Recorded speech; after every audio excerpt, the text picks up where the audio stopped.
రావాలి వాటి గురించి ల్యాండ్ పూల్కి మీ అందరినీ రిక్వెస్ట్ చేయమని రమ్మని రిక్వెస్ట్ చేయడానికి దాని గురించి మాట్లాడుకున్నాం.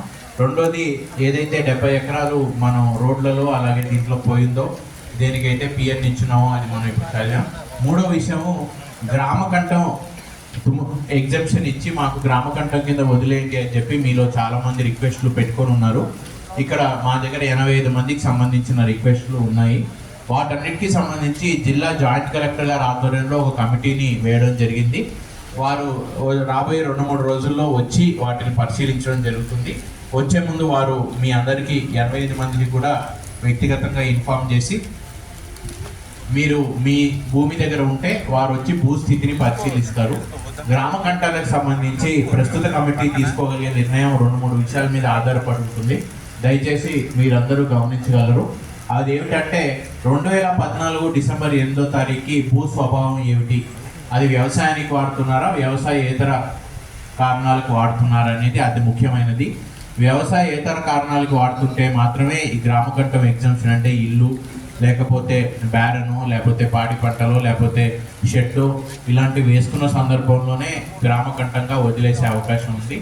రెండోది ఈరోజు భూస్థితి ఏమిటి, అక్కడ పంటలు ఏమైనా పండిస్తున్నారా లేకపోతే వ్యవసాయేతర కారణాలకి వాడుతున్నారా అనేది.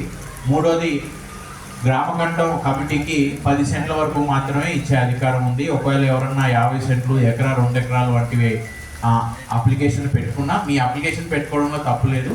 కానీ కమిటీకి ఉన్న అధికారాల ప్రకారం 10 సెంట్ల వరకు మాత్రమే గ్రామకంఠం ఇచ్చే అవకాశం ఉంది.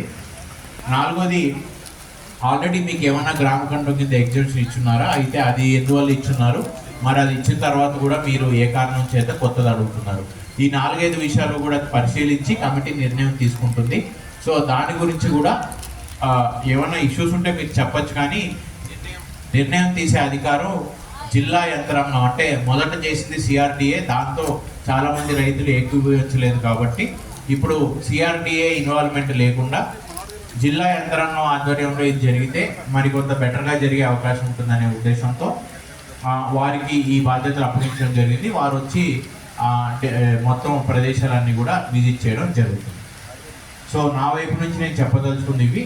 ఇప్పుడు మీరు చెప్తే విషయాలు మేము నోట్ చేసుకుంటాం, సమాధానం చెప్పగలిగి ఇప్పుడు సమాధానం చెప్తాం. మిగతావి ఏమైనా ఉంటే వాటిని మేము పరిశీలించి నిర్ణయం తీసుకుంటాం.